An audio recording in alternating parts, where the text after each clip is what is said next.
एक फिल्मी गाने से कर रहा हूं। मैं उन दिनों मालव देश में आगर नाम के गांव में था और वहां पर एक धर्मशाला में ठहरा हुआ था। वहां पर प्रवचन में भीड़ जबरदस्त आती थी। जैन अजैन सब लोग मिलकर के और करीब 1500 से 2000 लोग वहां पर मुझे सुनने के लिए उपस्थित होते थे। इसलिए उपाश्रय छोड़ करके मैं धर्मशाला में चला गया था। एक दिन शाम को वहां शादी भी थी। चूंकि वो धर्मशाला थी, सामाजिक कार्यक्रमों के लिए लोगों को, अपने ही लोगों को दी जाती थी, तो वहां पर शादी का माहौल भी था और बैंड पर एक धुन बज रही थी। मेहंदी लगा के रखना, डोली सजा के रखना, आएंगे मेरे सजना। अब आप एक बात तो अच्छी तरह समझते हो कि कान तो अपना काम करेंगे ही करेंगे। इन कानों में शब्द पड़ेंगे। ये शब्द जब मेरे कानों में पड़े और वो रात का शादी का वक्त बीत गया, उसके बाद एक चिंतन प्रारंभ हुआ। बैंड वाला क्या कह रहा था? डोली सजा के रखना। उस समय मेरे दिमाग में एक चिंतन आया कि दुनिया में डोली सजाने वाले अपनी अर्थी को सजाना भूल चुके हैं। अगर हमारे जीवन में अर्थी सज जाए तो कोई कारण नहीं है कि हमारे जीवन में आमूलचूल परिवर्तन ना हो।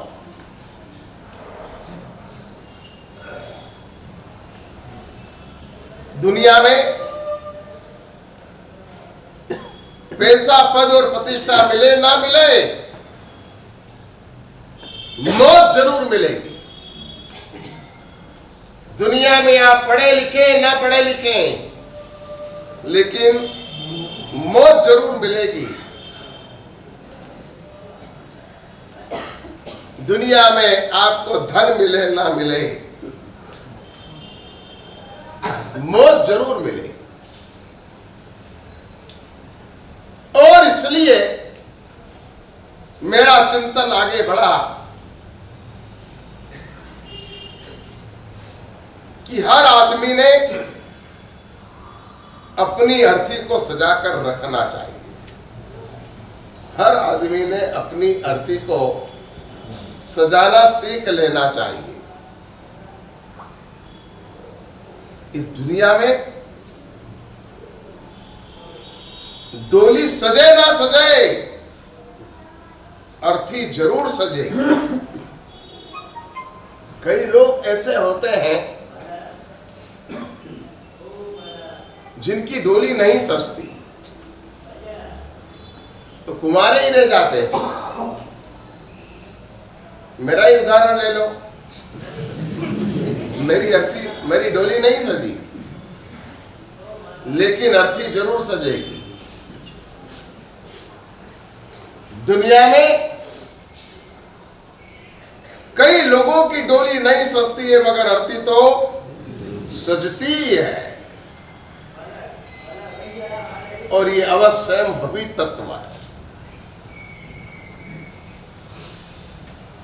डोली सजेगी,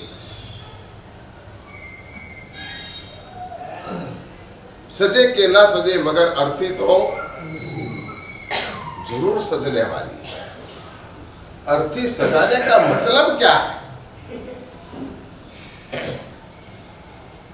मौत को अपनी आंखों से देखना, वो अर्थी सजाने का मतलब है। अब अपनी अर्थी को अपने कंधों पर लेकर चलना, वो अर्थी सजाने का मतलब है। जिन लोगों को अर्थी सजाना आ गई,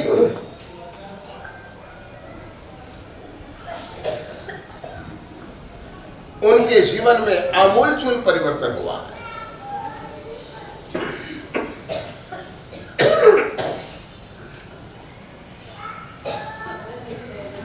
ऐसा परिवर्तन हुआ जिसकी आपने कभी कल्पना नहीं की हो। दुनिया में सबसे बड़ा अगर कोई शास्त्र हो तो वो मृत्यु शास्त्र है। अगर आपने एक बार इस मृत्यु शास्त्र को पढ़ लिया तो फिर आपको दूसरे कोई शास्त्र पढ़ने की जरूरत नहीं है। ये एक मृत्यु शास्त्र ही आपको दुनिया भर के शास्त्र समझा देगा।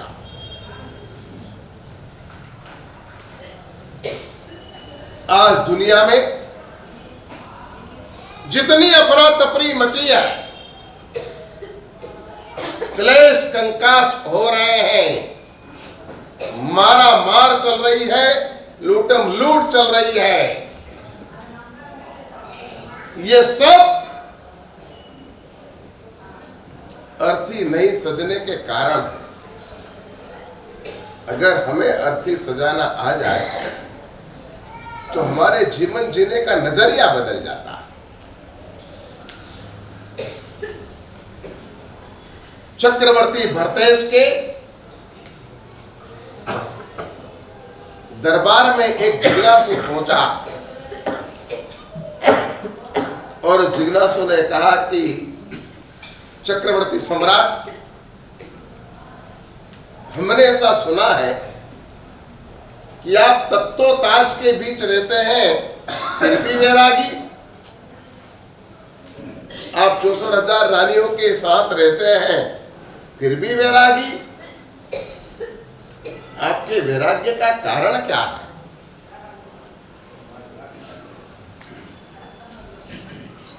तब चक्रवर्ती सम्राट भरत ने जिज्ञासु से कहा कि पहले तू मेरा काम कर दे, फिर तेरी बात का मैं जवाब दूंगा।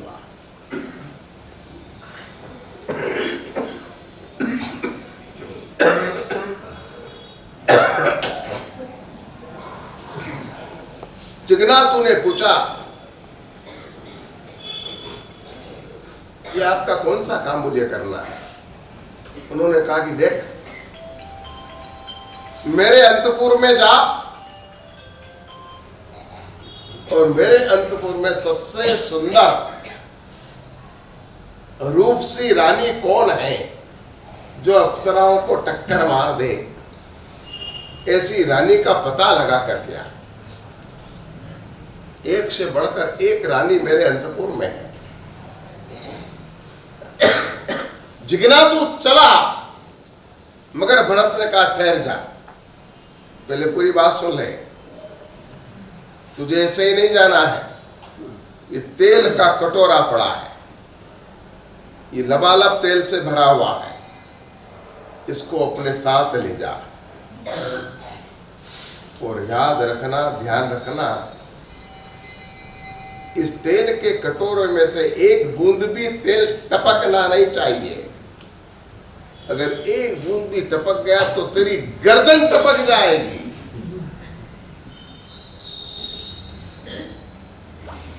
और इस काम को अंजाम देने के लिए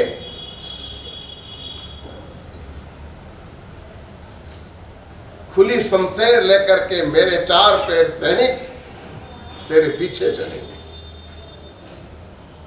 अब जा और मेरी रूप से रानी कौन सी है उसका पता लगा दिया। जिज्ञासु ने संभल करके तेल का कटोरा उठाया, धीरे धीरे धीरे अपने कदम को साधते हुए वो आगे बढ़ा।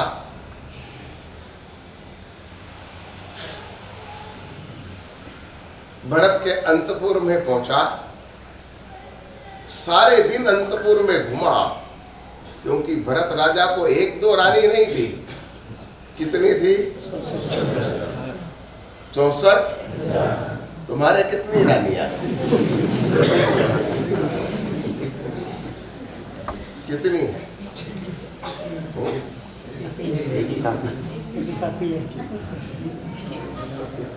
एक है, वो भी तुमसे संभल नहीं है। तुम्हारे घर के हालात शहर में लगे हुए कर्फ्यू जैसी है। आपके हुगली में कभी कर्फ्यू लगा है? कर्फ्यू लगता है, दूसरे दिन पेपर में हेडलाइन बनती है, शहर की स्थिति तनावपूर्ण लेकिन नियंत्रण में। तुम्हारे घर की हालत है? हिंदुस्तान पाकिस्तान आमने सामने।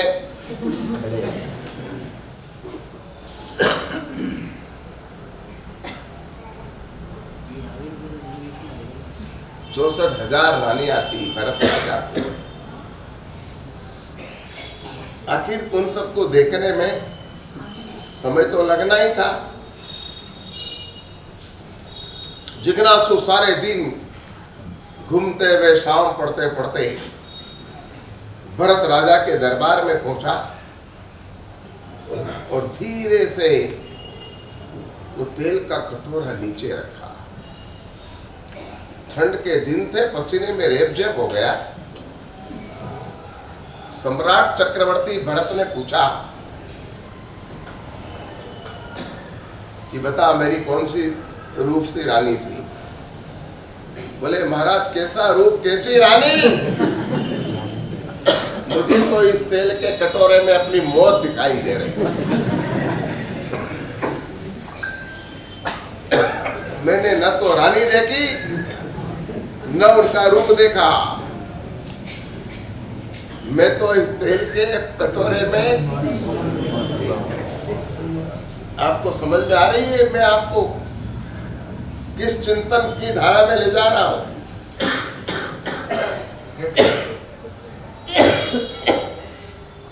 अपनी अर्थी अगर आपने सजा ली तो जीवन में आमूलचूल परिवर्तन इस तरह होगा।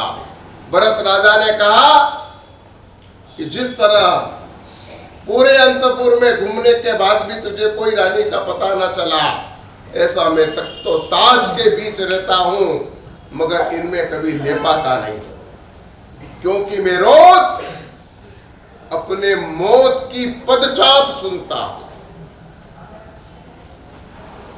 मौत की आहट सुनता हूं और इसके कारण मैं हमेशा जागरूक रहता हूं। मैं संसार में जरूर रह रहा हूं पर मेरे में संसार नहीं है। ये मेरे वैरागी होने का रहस्य है। और सच कह रहा हूं आपसे, एक बार अपनी मौत से आंखें मिलाओ। आज हम आंखें चुरा रहे हैं, मौत का नाम आता है हम घबरा जाते हैं और हम मौत पर बात भी करना नहीं चाहते। कहीं मरने की और मौत की बातें होती है तो कहते थे भैया बंद कर दे यार, चैप्टर चेंज कर यार, क्या लेके बैठ गया तो। क्योंकि हम डरपोक लोग हैं, हम दुष्ट लोग हैं। हमने कभी हिम्मत करके और हमारी मौत को हमारी आंखों से देखी